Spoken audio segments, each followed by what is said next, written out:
Hello dear students, welcome back to my channel physics SPC. Gravitation का एक question. A test particle is moving in circular orbit in the gravitational field produced by a mass density rho the function of R के upon R square. Identify the correct relation between the radius of the particle orbits and its period T.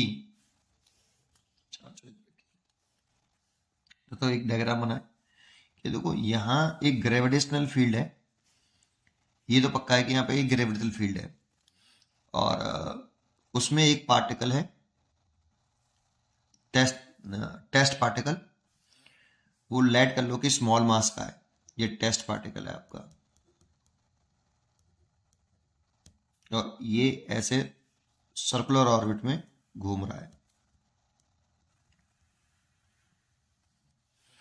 और यहां पूरे में gravitational field है।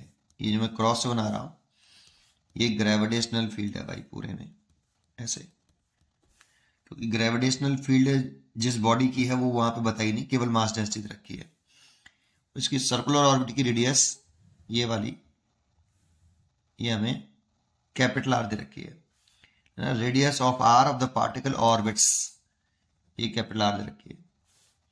अब मान लो यहाँ पे कुछ मास है, वो मैं लेट कर लेता हूँ, अभी हम निकाल लेंगे उसको क्योंकि मास डेंसिटी गिवन है। Rho the function of R के upon R square, variable mass density है, देखो ठीक है। चलिए अब टाइम पीरियड पूछ रहा है, तो ये अगर पार्टिकल रिवॉल्व कर रहा है तो किसी ऑर्बिटल वेलोसिटी से रिवॉल्व कर रहा होगा ऐसे, जिसका टाइम पीरियड पूछ रहा है। तो देखो, तो ये कैपिटल एम, इस पर क्या लगाएगा? ग्रेविटेशनल फोर्स ऑफ अट्रैक्शन लगाएगा, एफ जी। ये इसकी रेडियस है, एफ जी लगाएगा। और ये सर्कुलर पाथ के सेंटर की तरफ है, इसीलिए इसे ग्रेविटेशनल फोर्स को हम सेंट्रीपिटल फोर्स बोल सकते हैं। तो इस पार्टिकल, ये टेस्ट पार्टिकल को ये ग्रेविटेशनल फोर्स सर्कुलर पाथ को रिवॉल्व करने के लिए सेंट्रीपिटल फोर्स प्रोवाइड कराएगा, ऐसा बोलते हैं। इसलिए लिखते हैं कि जो ग्रेविटेशनल फोर्स है between this mass particle and this mass और प्लस टेस्ट मास पार्टिकल के बीच में, ये सेंट्रीपिटल फोर्स कहलाएगा। तो ये ग्रेविटेशनल फोर्स लिख सकते हैं हम जी कैपिटल एम और test mass particle over radius का square is equal to centripetal force लिखें तो एम वी नॉट का स्क्वायर ओवर कैपिटल आर। एक कैपिटल आर से कैपिटल आर, स्मॉल से स्मॉल है, तो वी नॉट का स्क्वायर इज इक्वल टू आ गया G capital M by R. लेकिन ये बताओ, ये सर्कुलर पाथ में घूम रहा है तो वी नॉट की जो वैल्यू होगी वो आर ओमेगा होगी। टाइम पीरियड निकालना है तो ओमेगा की तरफ भागो, तो वी नॉट ये भी लिख सकता हूं मैं R square omega square G capital M by R. यहां से मैं ओमेगा स्क्वायर लिख सकता हूं G capital M by R का क्यूब। ठीक है, एक इक्वेशन मैंने डाल दी। अगर मैं कैपिटल एम निकाल लूं और यहां पुट कर दूं ओमेगा बराबर 2 पाई अपॉन टाइम पीरियड होता है, ओमेगा बराबर 2 पाई अपॉन टाइम पीरियड होता है, तो टाइम पीरियड तो निकल आएगा। लेकिन एम की वैल्यू लेट करी हुई है कि ये एम कितना है वो पता करना पड़ेगा, तो वो इस मास डेंसिटी से निकाल सकते हैं। तो मास डेंसिटी हमें इसकी दे रखी है, इसकी जो मास डेंसिटी हमें दे रखी है, मास डेंसिटी, ये वॉल्यूम मास डेंसिटी होती है, is equal to mass upon volume, mass upon volume. इसका मतलब होता है किलोग्राम पर metre cube. 1 metre cube volume में कितना मास है, ये हमें क्वेश्चन में rho is the function of R दे रखा है। लेकिन ये वेरिएबल दे रखा है, यहाँ पे कितना दे रखा है? के ओवर आर स्क्वायर। तो वेरिएबल दे रखा हो तो आर पे जाके डी आर का एक स्मॉल एलिमेंट काटना पड़ता है हमें पहले। तो आर पे, स्मॉल आर पे जाके एक डी आर का एक स्मॉल एलिमेंट काट लो जो कि स्फेरिकल शेप का होगा, ऐसे। आर पे जाके डी आर का एक स्मॉल सेगमेंट काट लिया मैंने, स्पीयर काटा है, स्पीयर, ठीक है। ये स्पीयर काट लिया, इसकी ये जो थिकनेस मैं बना रहा हूं इस समय, ये डी आर है। ये कितनी है? डी आर, ये वाली, ये थिकनेस मैंने डी आर मान ली कि ये डी आर थिकनेस है। तो इसी का मास निकालना है मेरे को, डी एम। ये सैडेड पोर्शन दिखाया है ना, इसका मास कितना है, और इसी का वॉल्यूम लिख रहा हूं सैडेड पोर्शन का dv। तो सबसे पहले तो वॉल्यूम लिखूं कि dv कितना है, सैडेड पोर्शन का वॉल्यूम। देखो वो सैडेड पोर्शन जो है क्या है, रिंग नहीं है, स्फीयर काटा है, ठीक है नहीं, तो स्फीयर काटा है जिसकी थिकनेस dr है, रेडियस r है, तो एरिया इनटू मैं डिस्टेंस लिख सकता हूं या थिकनेस भी लिख सकता हूं इस जगह पे, एरिया इनटू थिकनेस। तो एरिया तो हो गया 4πr², स्फीयर है ना बेटा, वो हॉलो जो काटा है ये वो स्फीयर है, रिंग नहीं है। तो और डिस्टेंस थिकनेस हो गई dr, तो इतना वॉल्यूम हो गया सैडेड वाले पोर्शन का, 4πr² इंटू dr। ये सैडेड वाले पोर्शन का वॉल्यूम है इसका, और इसी का मास निकालना है, इसीलिए मास डेंसिटी देखो ये वाला फॉर्मूला लगा रहे हैं, rho is the function of R is equal to mass density लिखें तो dm ओवर dv। तो यहां से dm निकालें, rho is the function of R into dv। तो rho is the function of R तो k अपॉन r² रखा है स्मॉल r², और dv रखा है 4π स्मॉल r² dr। r² से तो r² कट गया, ये हो गया 4π k dr। ये तो स्मॉल dm निकला है, टोटल मास निकालना है। तो नाउ